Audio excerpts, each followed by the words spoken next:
afternoon, everyone, and welcome to Unlock the Stock. As you know, this is a platform designed for retail investors to gain access to corporate management and to get to know them and their companies a little better. This episode is sponsored by Easy Equities, the platform that helps you to grow and protect your wealth, where you can invest in local and international shares, property, unit trusts, cryptos, bonds, and actively managed ETFs. Plus, you get access to Easy Protect life insurance and Easy Credit lending to back your financial journey. We're pleased to welcome back to Unlock the Stock for the fourth time, Capital Appreciation. Today, we are joined by Brad Sachs, the CEO, and Sjoerd Duvenhage, the CFO, who will take us through a presentation shortly. Since this is their fourth appearance on Unlock the Stock, there are 4 videos that you can go and have a look at on our Unlock the Stock YouTube channel. Unlock the Stock is only possible with our technology partner, Lumi Global. Please visit their website, lumiglobal.com, to learn more about their various AGM and investor presentation solutions. Our host today, as usual, will be the finance ghost and Mark Tobin of Coffee Microcaps, who will lead the Q&A session. Before we start, there are just a few housekeeping notes. Brad will take you through a presentation shortly that will be followed by Q&A. You can post your questions by typing them in the Q&A box, which is at the bottom of your screen. The event is being recorded and will be available on our YouTube channel next week, together with about 45 other videos that you can take a look at. You will also see an email address when we start the Q&A session. And if you would like to be added to the Capital Appreciation distribution list, please take note of that email address. Brad, this is the point where I'm ready for you to share your screen and take us through the presentation. Thank you. Thanks very much, Vanessa, and good morning to everybody, and thanks for joining us. As Vanessa said, this is our 4th appearance on Unlock the Stock, and it is going to be our last appearance on Unlock the Stock, as well as Capital Appreciation. As some of you may know, we will be changing our name, which will be released to the public at our AGM, which is going to occur on September 4th. So welcome to our last Capital Appreciation presentation on Unlock the Stock. We recently released results for the year ended March 2025, and our results presentation is available on our website as well if you would like a more detailed analysis of the actual performance during that period. This presentation today is going to be light on the actual financial results and focus more on the strategy and where we are positioned in the market. We'll give some introduction and highlights. I will walk you through our 2 primary divisions, being payments and software, and we will end with the prospects as we see them going forward. So as a frame of reference, we have the 2 divisions, software and payments, and each one of them comprises a number of different companies that we have acquired over our short life. We have been around for 7 years, and I'm delighted to indicate that we have more than 1.2 billion rand of revenue that we have generated in our most recent financial year. So let me give you a sense of why we think we are in the right place and this is the right time for us. We are involved in 2 areas that both have very strong secular growth trends. The factors driving our payments business is digitalization. We are well positioned there. We are a leader in what we do, and we see that continuing. In the software area, Mark Andreessen, who is a well-regarded venture capitalist, said, software is going to eat the world. Everything that we can do, everything we do today has a software derivative. And so we think that with the innovations that are coming down the pike and the new technologies, our software division is very well equipped to be a real competitor in the space. The market opportunities for what we do are large, both domestically in South Africa and internationally, and we are starting to dip our toe into the international markets. Some of them led with product that we have, and others of them led with the consulting capabilities that we demonstrate in South Africa. We are a trusted partner to South Africa's blue chip companies, and we are proud to include them as clients, and will continue to deliver for them. We have a really highly skilled and highly talented group of people who make up the Capital Appreciation team, and we're very focused on employee acquisition and then employee retention. We have a real demonstrated position as a leader and a track record, and that helps us gain new clients, and we have been able to gain new clients over the most recent financial year, even though it was a difficult period. We are not focused on the next quarter or the next half year only. We have a very deliberate investment thesis to invest into the future to make sure that our business is sustainable. Our businesses are cash generative. We have a very resilient business model, and we have a high degree of annuity income.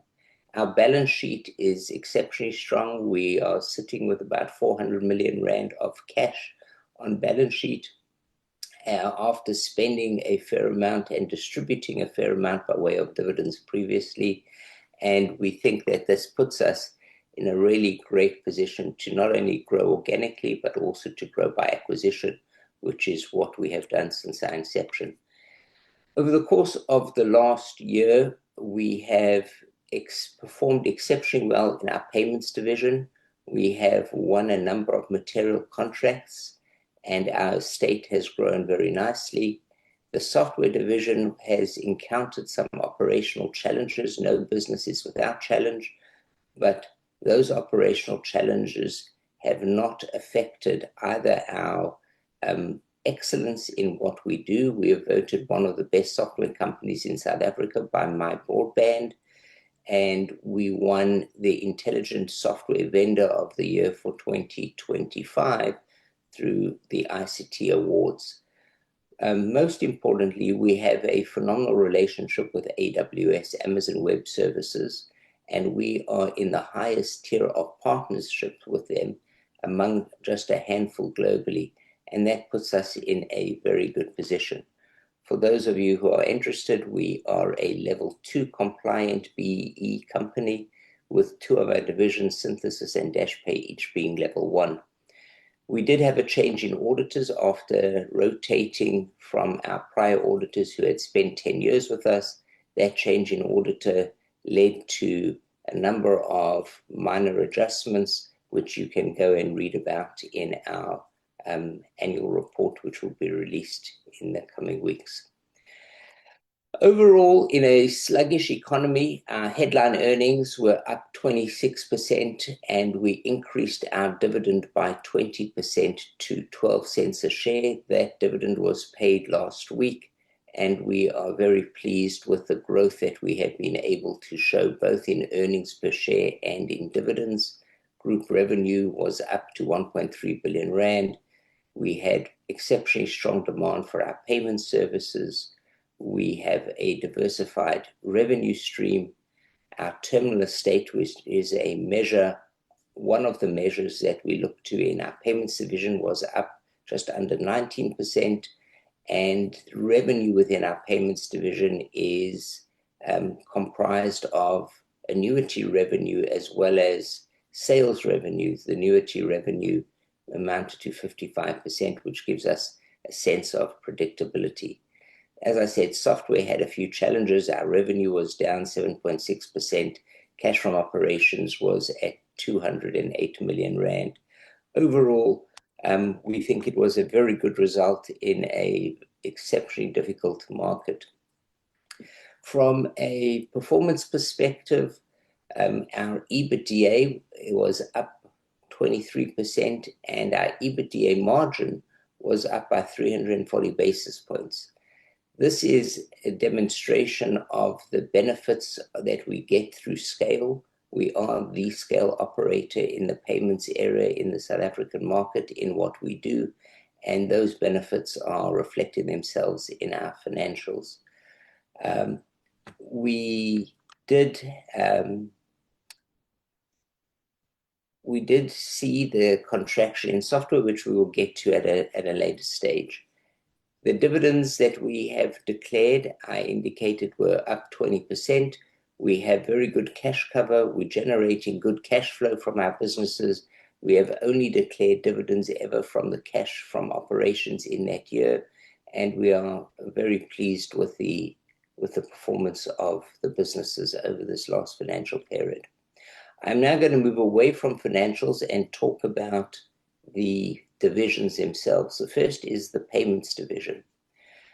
So the first question is, what is the growth trajectory for terminal devices in South Africa? Well, it's hard to find good predictions of that. However, there was a survey that was done looking at the value of card payments over a forecast period. And you can see that the value of card payments, both debit and credit cards, and then also through Garmin watches and Apple watches and other wearables, which effectively just emulate credit cards, is expected to reach just under 4 trillion rand by 2029. So that is one of those secular factors that I mentioned, which is a positive tailwind for us. And so we are a player in providing South African banks with the infrastructure and then the software on which operates on that infrastructure to enable them to facilitate and accept card payments through their merchant customers. So for us, what that has meant is when we bought the business, we had about 49,000 terminals in the market. We are now just under 425,000, which is approximately a 10x increase in the value of the terminal estate over the 8-year period that we have controlled the asset. We have done this by winning market share, and we've won market share through the excellent execution of our team, the innovation, and the level of service that we provide.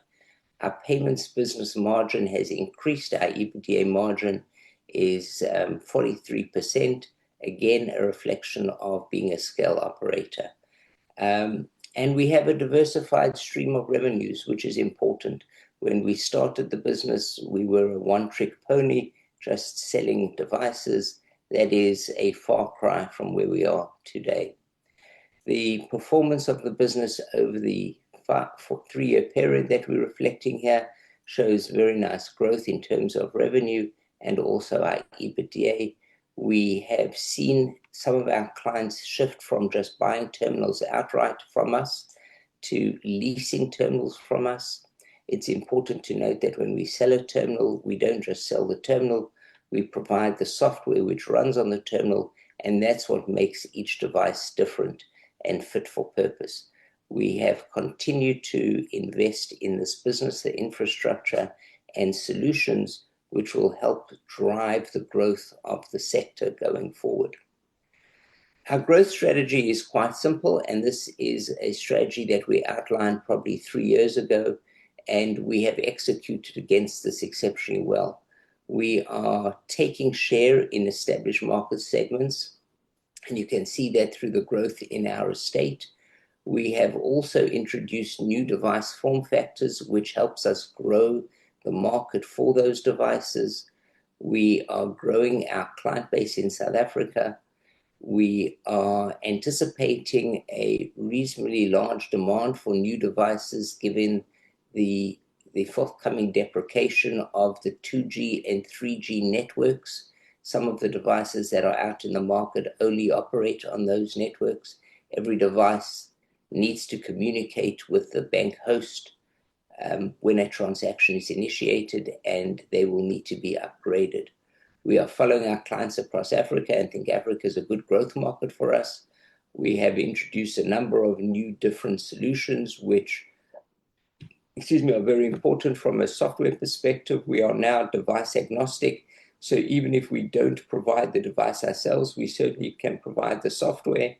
And one of our clients who is not using devices provided by us is using our software all across Africa. So a really great growth strategy against which we have made substantial progress and will continue on this track. One of the areas that we introduced a number of years ago, it's a product called Halo Dot. It allows any mobile device that is NFC enabled to now act as a point of sale payment acceptance device. Previously, I used to have to say that this was on any device that was on the Android platform. It is phenomenal now that Apple has opened up its ecosystem, and our solution is available on Apple devices as well going forward. So a tremendous opportunity. There was a piece of research done by Juniper which indicated that over the course of the next 5 years, the demand and market growth for SoftPOS is going to increase by 2,150%, totaling approximately $540 billion in value by 2030. We are very active in trying to propagate this solution, not only in South Africa, across Africa, and I'm pleased to tell that we have signed our first contract for an African bank using our Halo Dot solution, which is great. We are also looking at European markets and Latin America. The solution comes in various different forms. We are the first and only so far PCI MPOC compliant solution in Africa. We have increased the number of clients that we have year on year by about 5x. And we have introduced different hosting methods, which are important as you go into different geographies, each of which has its own regulatory environment against which this needs to operate. Using this technology, again, we continue to innovate. And in this instance, we are going to be launching a solution in the gaming. And when I say gaming in this instance, I mean gambling, sports betting, where you as a consumer who wants to place a sports bet will tap your own card against your own device, which is a level of security which does a number of different things. It reduces the fees that the betting company needs to pay because it changes the transaction from a card not present transaction to a card present. It reduces fraud, which is really important in that context, and it ensures reliability. So really great group of guys who are continuing to innovate and push the boundaries of what the art of the possible is. I mentioned that we are now available on the Apple platform as well, which we think is going to drive demand for the solution. Here's an example of where we actually have it in play. Pick n Pay has a number of devices that they have in the hands of people who work in the aisles packing the shelf stores. They now can use those devices, which weren't payment devices, but they did have an NFC chip in them. They can use those devices to accept payments from people who are walking through the store, and they don't need to go stand at a cash register, something which is working out really well. For those of you who've been following us for a while, you will know that we have an investment in a company called Layup. Layup is focused on digitalizing the lay-by process, and that business is making some nice progress itself. The most important statistic on this page, I'm going to just point you to, it's the one on the right-hand side. We have been running some tests with a large contracting hardware company. And what they have determined is that 88% of the people who are using Layup in their store are net new customers to their franchise, which means that without offering a lay-by solution, they would not have had those sales. That is a tremendous statistic and is very compelling to any retailer who's looking to put feet through the store.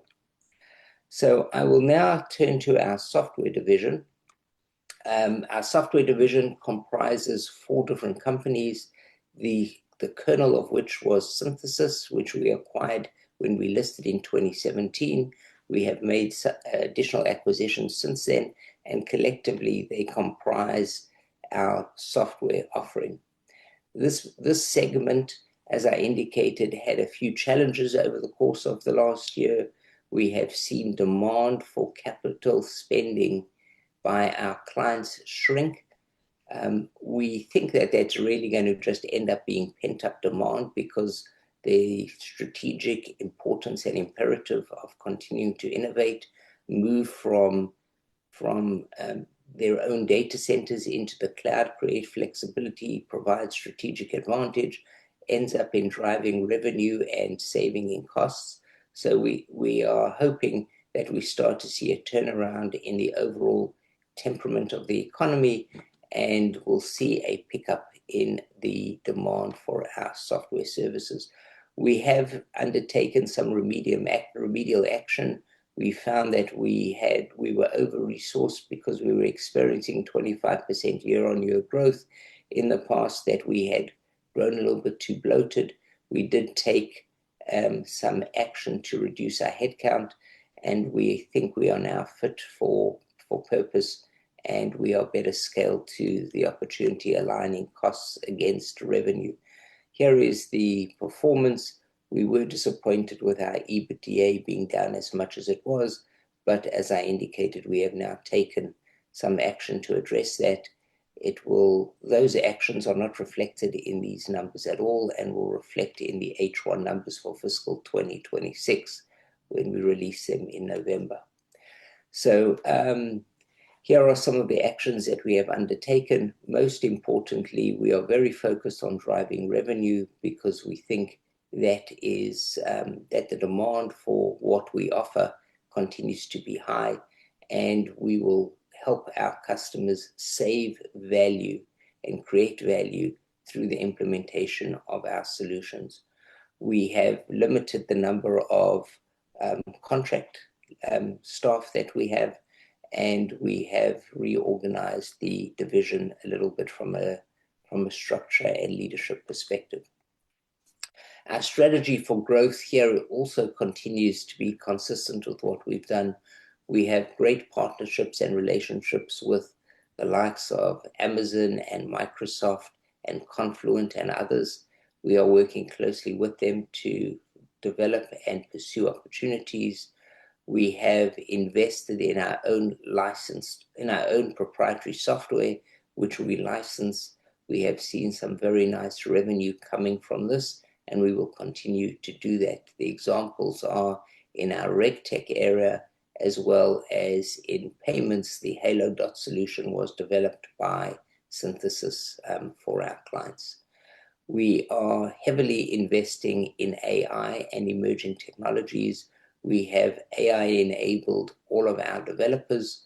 We are helping our clients drive AI implementations within their organizations and think it is a true force multiplier. There is a piece of software that we are developing for a particular client. All the work on that to date has been done with AI prompting through one of our senior architects and engineers.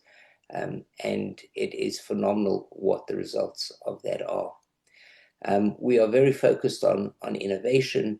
We are broadening the nature of the solutions that we offer, and we are continuing to look at international expansion opportunities. Using a South African cost base in an international market is a good competitive advantage. I mentioned the importance that we place on AI. It comes in 2 flavors. One is what it does to us from an operational perspective and how it helps us drive gains. But then on the flip side is where we implement solutions, what it does for our customers. And we think that these are very compelling reasons for its implementation. And we are seeing the fruits of this implementation ourselves in our own core activities. And I can tell you it probably enhances people's productivity by 40+ plus%. Really compelling. The software division continues to receive accolades for the work that it does and be recognized as a leader. And for us, that is a very proud moment when you are asked to step on stage and pick up an award for your work and effort. So what I have done in the past, because software is a little bit amorphous, we have put forward use cases to demonstrate to our investors and other third parties what we have done and the impact that the solutions that we offer provides. Here we are working with together with the AWS division itself in implementing a cloud enablement initiative for one of South Africa's largest banks. This is a first phase of a number of phases whereafter all of their software will be housed in the cloud, and thereafter you will be able to derive the benefits from a cloud-first platform, which will lead you to innovation of new projects, saving of lots of money, enhanced security, reduced IT support, because a lot of that is taken on by the cloud provider themselves. Here is another example of a large South African bank that had a number of different disparate and distributed payment platforms, none of which really spoke well to each other, and gave rise to time delays. They gave rise to latency. There was inconsistency in their ability to track payments. We have implemented a payment architecture platform which will allow them to do everything on a single unified basis. Dariel is an example that I'm putting forward here. There is a water bottling company called Aquazania. We have developed their entire ERP system to help them run their business. This is done on the Microsoft Azure platform and was one of the reasons I included this. We keep talking about AWS and we underplay the work that we do on the Microsoft Azure ecosystem as well. We have an investment in a company called the Asset Pool, which we report as part of our software division. It is software as a service, and what it does, it is a company that helps with asset tracking.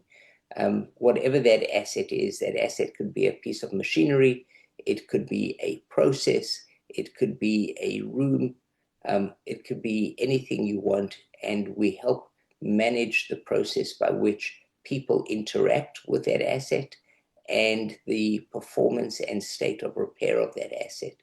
So this business is performing very nicely. You can see the number of inspections that have been done on the platform. It is increasing dramatically. And what I like about this is on the 2025 progress report, the last line, year-on-year average revenue per customer is up 23%.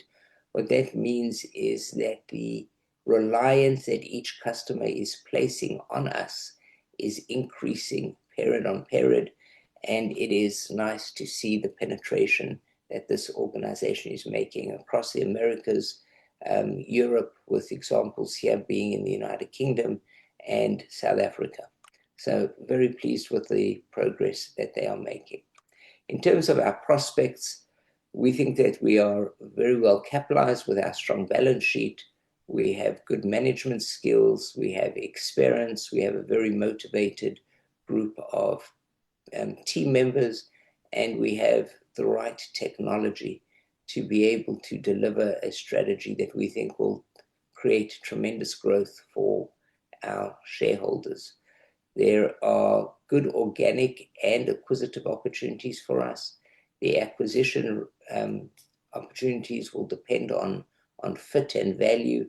We are not interested in buying business plans. We have to look at a business that we believe has real strong performance characteristics.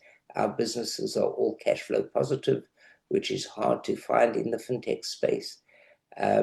But we have a good pipeline of opportunities, and we think we are well positioned. I know it is a hot topic in South Africa at the moment, the impact of US tariffs. It is not something which we believe will affect our business as the tariff discussions stand today. I mentioned at the beginning that we will be changing our name. So next time you hear from us, we will be a new sleek vehicle. With that, I am going to leave you with one closing thought before we turn over to Q&A. A very well-regarded professor in the United States said, before we work on artificial intelligence, why don't we do something about natural stupidity? And so with that, I will say we have reached the end of the formal presentation, but we'll turn it over for questions. I am joined today by Stuart Dovencha, who is our CFO. Stuart joined us in August of last year and took over as CFO on the 1st of January. We're delighted to have him with us, and hopefully you will enjoy speaking with him as well.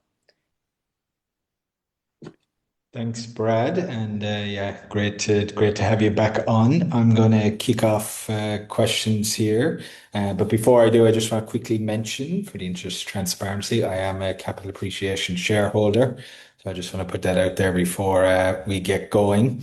Brad, one of the things I wanted to talk about was layup, asset pool, and maybe Halo Data. I don't know if it falls into the same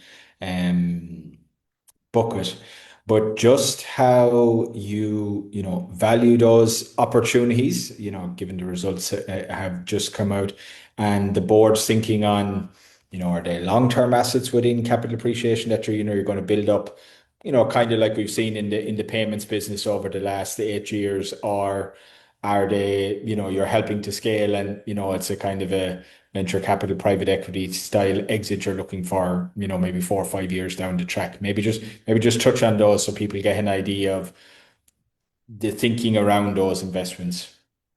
So all three of those are slightly different. Halo Dot, I'll start with that, was a proprietary developed piece of software that we developed for a client but kept the rights to, and are now we're now making available to additional clients, and we are licensing the solution to generate revenue for us. That is a business that we think has good value. We think that it is consistent with our payments business, and will continue to keep that within the payments ecosystem.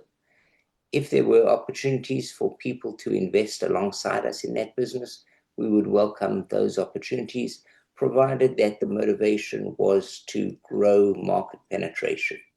We're not in need of capital for that business anymore, and if we can grow presence in the market and a partner can do that, we are happy to explore those conversations. Layup was invested in because we thought it was a really interesting value-added service that could be added to our payment estate to make an offer available to our bank customers for them to offer to their retail customers. We view ourselves as an enabler more than anything else. And in those instances, we think that the layup solution has reached a point where it can now be distributed broadly on payment terminals across the bank's estates.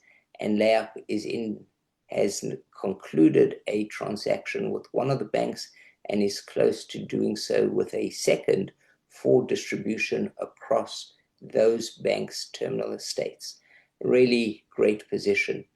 There is an interest by others to potentially invest in layup, and we are a minority shareholder.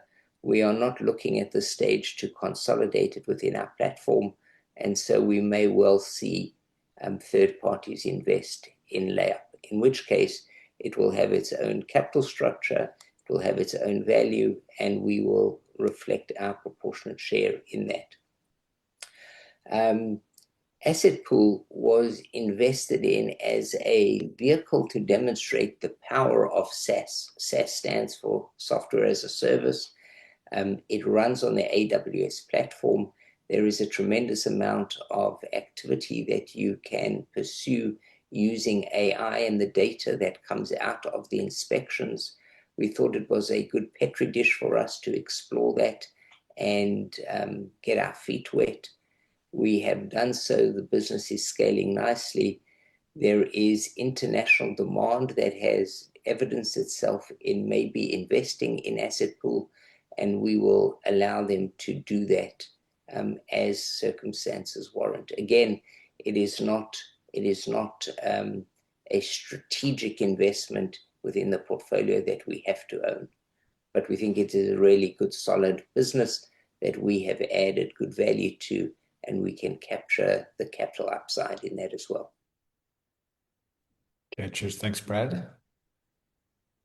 Hi, Brad. Welcome back to the platform and to the team from Capital Appreciation, to everyone who's joined us here today. Thank you.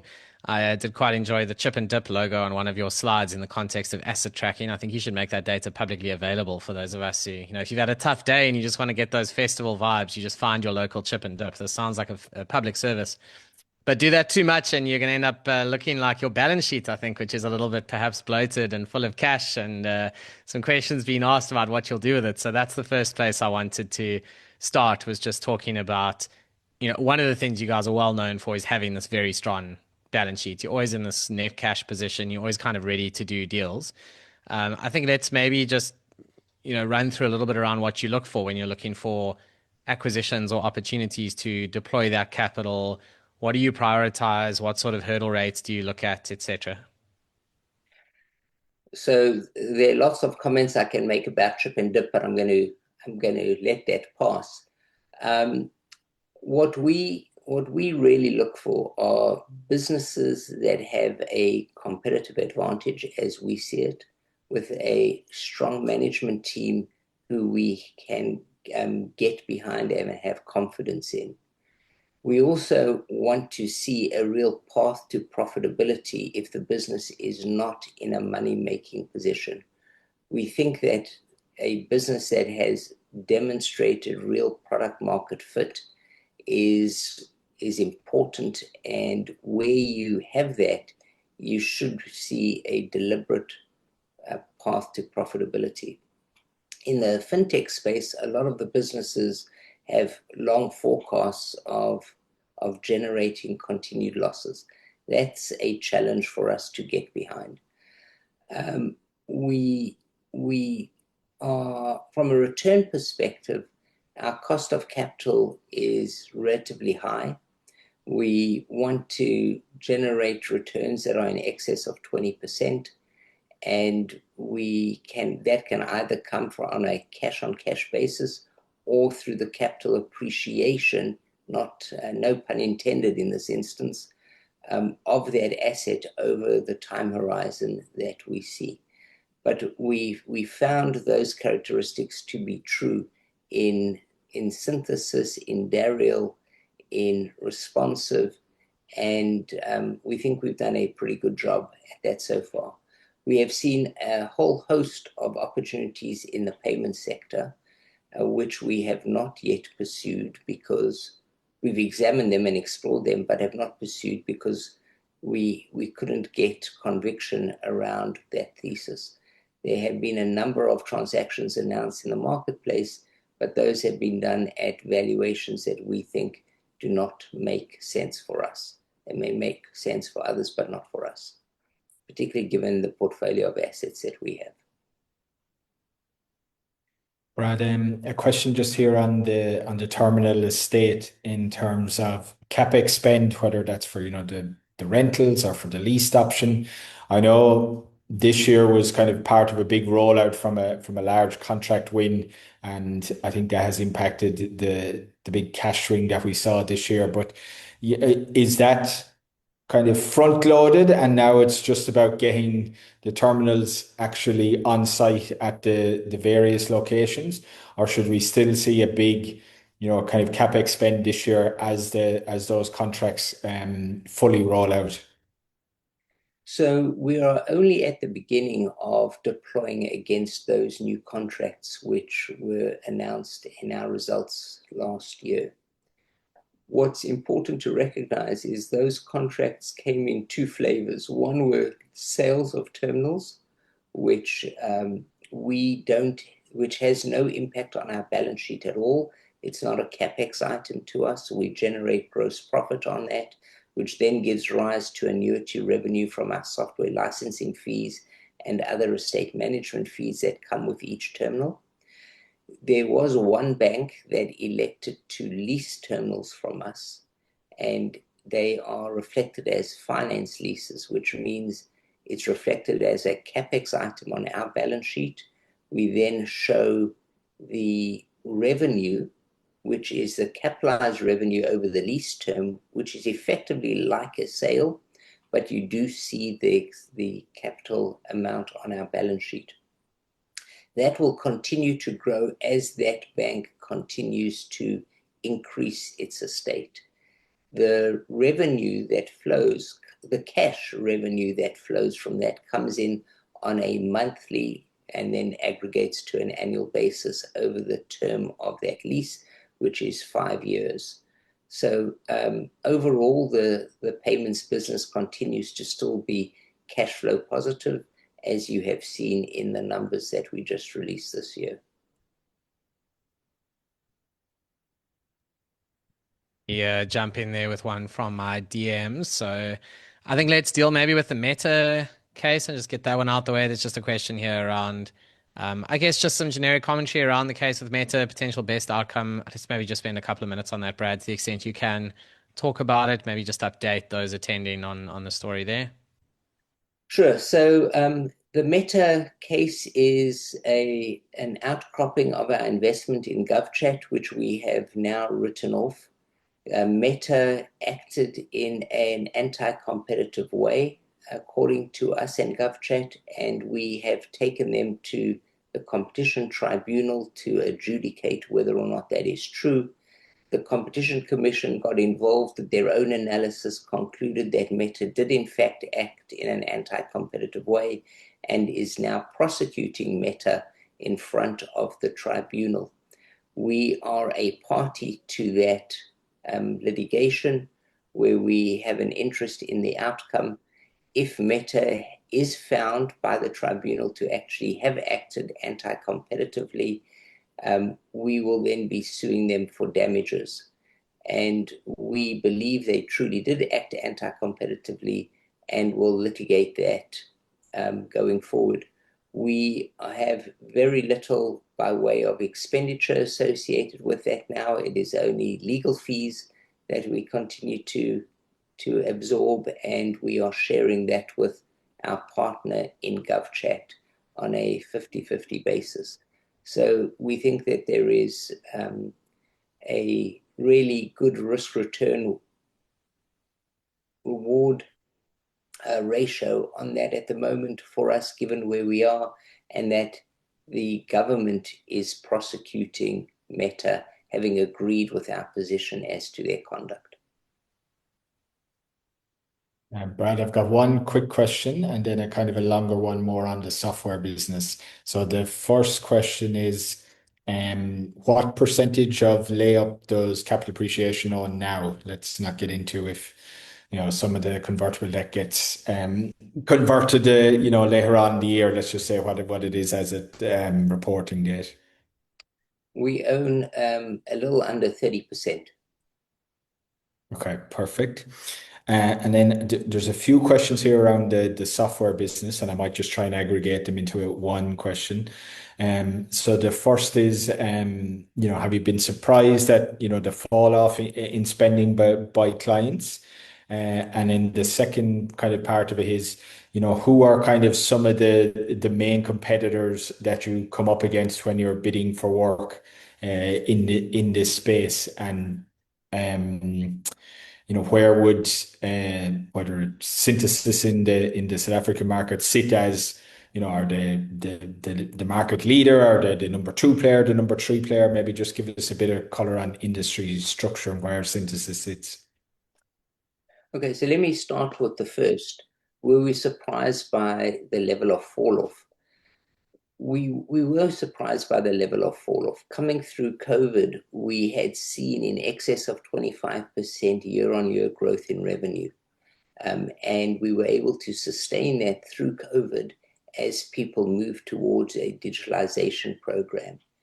The need to continue to digitalize by large corporates, in our mind, continues to exist. We think that the underlying factors which are driving people to digitalize continue to remain. Therefore, the demand should have been there. What we did see is that a number of factors from a macro perspective in the South African market impacted our clients' CapEx budgets, where they all decided to tighten their belts, defer projects, and no longer look to innovate, but rather get back to basics. And that happened relatively quickly.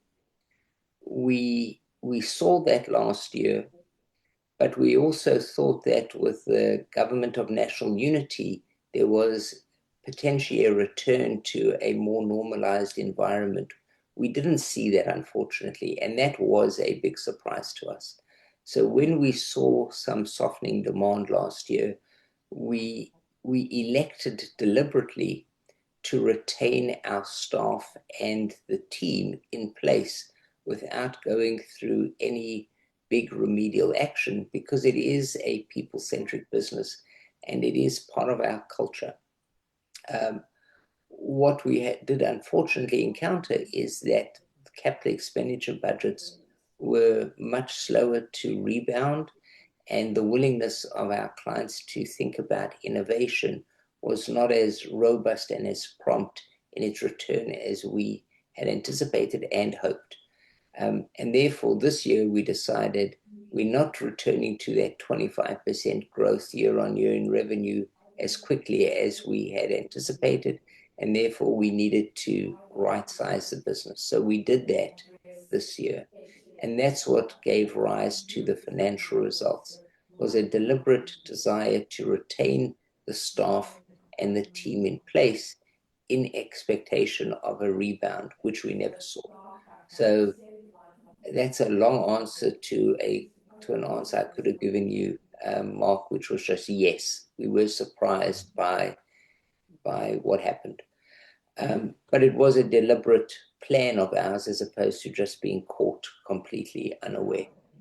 The second question you asked me is about the competitive landscape. Given the qualifications and competencies of our software division, I would say the competition in the South African market comes primarily from the large system integrators and international providers like Accenture, like Deloitte Consulting, like McKinsey, and maybe some of the Indian consulting groups as well, Infosys and Tata, etc. However, there are smaller niche players in South Africa that also compete with us, but not with the same competence and skills that we have. The software business has evolved into a lot of silos. In some areas, synthesis continues to be the premier provider. In other areas, we are one of a number of people who have a competence. And the public companies that are out there are Altron and EOH that people look to. We don't compete against those guys very frequently, but there are certain solutions that they provide that do compete with us. The one area that we do not participate in is we do not focus on work in the public sector. And that has been a deliberate strategy of ours, focused primarily on the financial services sector and other large vertical areas within the South African economy. Thanks, Brad. Maybe I can jump in there with a question that I've got. So it's a couple of questions actually, but it's around the same theme, which is always helpful, which is around the sort of rental devices, lease devices business. So part one of that question is to say, what sort of CapEx spend do you expect over the next couple of years, if not rand value, that you can share at least directionally? And then the second part of the question, which is interesting, is how do these deals actually work? What happens if new technology comes along, for example? What do customers end up doing? And then what sort of returns do you expect from these rental agreements in terms of return on capital? So I guess just some overarching stuff there around the economics of those deals. So you'll acknowledge that some of that is very competitively sensitive. So I can't give you direct answers to that. What I can indicate is that one of the banks that has indicated a desire to lease terminals from us has an estate of approximately 100,000 devices. They like everybody else after the COVID crisis that demonstrated weaknesses in supply chains, have elected to not single source devices but dual source devices. So there is, let's say our fair share of that would be 50,000 devices if it's split equally between us. I hope that we outcompete, but let's assume that we just get our fair share. So that would be the magnitude of the number of devices ultimately that would end up on our balance sheet. So somewhere between where we are now and a maximum of 50,000, and if we outperform up to then a total potential opportunity of 100,000. So we would need to bring that on balance sheet. With respect to the terminal business overall, we have a very active sales business as well, and we generate a fair amount of annuity income from software licensing and software value-added services, which we make available to our banking clients. And from those sources, we will more than comfortably be able to fund the CapEx needs on an annual basis from our own operations without having to borrow any money. So we don't think the leasing transactions will give rise to any need for debt whatsoever. The returns that we generate on these leased devices are attractive to us. If they weren't, we would not have done it. And so I think we are well positioned and well capitalized to be able to continue to pursue those with more than satisfactory returns. Brad, maybe a bit of a macro question, but there's one here on, we saw the Reserve Bank earlier in the week, put out a paper about, modernizing South Africa's payment infrastructure, over the next, with a goal of around 2030. Maybe, I don't know if you've caught it or the team has had a chance to look at it, but what would be some of the implications for, businesses like Capital Appreciation and opportunities or threats it might throw up from kind of what has been put out there as a kind of an initial draft, I guess. So we're actually really excited by that paper or that news article that came out. Is not news to the people in the industry. We've been actively engaged with the South African Reserve Bank on what they call their PEM project, Payment Ecosystem Modernization.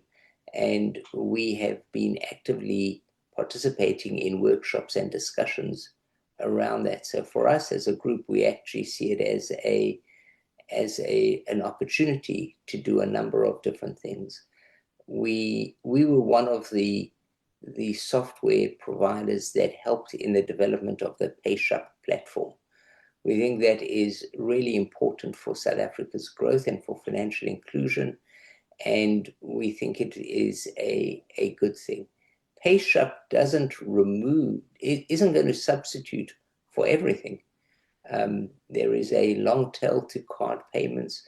We continue to think that opportunities like Halo Dot will transcend the payment ecosystem activities, and along all of those ideas that the Reserve Bank is considering implementing, we think there are deep pools of opportunity for our payments division and also our software division to provide solutions and technology to. So it's a project that is getting a lot of mind share within our group. We are actively engaged in trying to help and provide solutions, and expect to hear more from us on that topic as time evolves. Very great. I've got a broad question, which might then bring us to the end of our time together, but let's just see how it goes. So you've got a name change coming up, which is obviously going to be interesting to see which route you go with that and when that happens. And I guess there's an overarching question when people look at your group around, does it make sense for the software business and the payments business to continue to coexist? One is very annuitized in nature. The other one's quite lumpy. And I say, as we said at the beginning, you've got this big amount of cash on the balance sheet. So one of the questions in the DMs is around, is there a plan to return that cash to shareholders? Is there any other kind of big plan you can talk about now? It's a slightly unfair question, but do you think that these two major divisions are going to stay together in the group in the future? Do you see this as 10, 15 years from now, you'll still have software and payments together, growing together, that there's enough justification for that? Or is there a bigger plan around the balance sheet or returning cash or doing something significant in the business that isn't just, business as usual and grinding it out from here? So we continue to look to grow our business. We think that the two businesses together were very complementary when we started. Both of them focus on the financial services sector. They offer different solutions, but they have a similar client base in many respects. The software division has evolved to focus beyond just financial services. And we're pleased that it's done that, because the skills that it developed in the financial services sector stand them in very good stead to offer solutions in other areas that require high availability, secure platforms. We certainly weren't going to turn that work away just because it wasn't in the financial services sector. Do they have to be together? The answer is no, they don't have to be together. But do they make sense together to us at the moment? They do. The Halo Dot solution, which we have now moved into the payments arena, was conceived of and developed and continues to be maintained by our software division. And the lumpiness and nature of our revenue is something that I will admit we are a little bit disappointed on in our software area. We had hoped that we would be able to move to a larger product portfolio, which would give rise to more annuity license revenue than we have been able to achieve so far. And that continues to be a focus of ours, is product development, which will give rise to license revenue. That has happened slower than we had hoped, but will continue to be an area of focus for us. On our RegTech solution, that has demonstrated a real traction in the market, and we hope that could become the model for other software solutions. That, together with Halo Dot and together with some other innovative solutions that we have, hopefully will continue to grow in terms of overall percentage. So the answer is we're not looking to separate the businesses at present. If something presents itself that makes sense, we will always consider it. But in our mind, the businesses continue to have merit on a combined basis.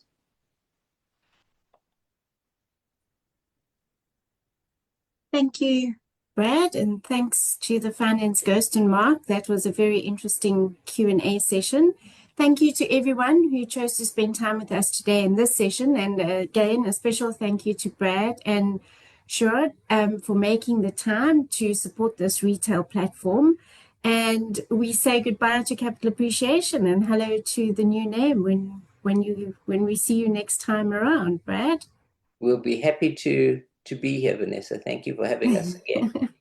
Thank you so much. For everyone else who's on the call, we have a few new companies who are wanting to participate in Unlock the Stock but haven't confirmed dates yet. So please keep an eye out for any invitations that we send through, or have a look at our website. Coming up for the remainder of the year, we have companies like CANS, Redefined, Calgro M3, Pan African Resources coming through. And that is then all from my side until we meet again at the next Unlock the Stock. Thank you and goodbye.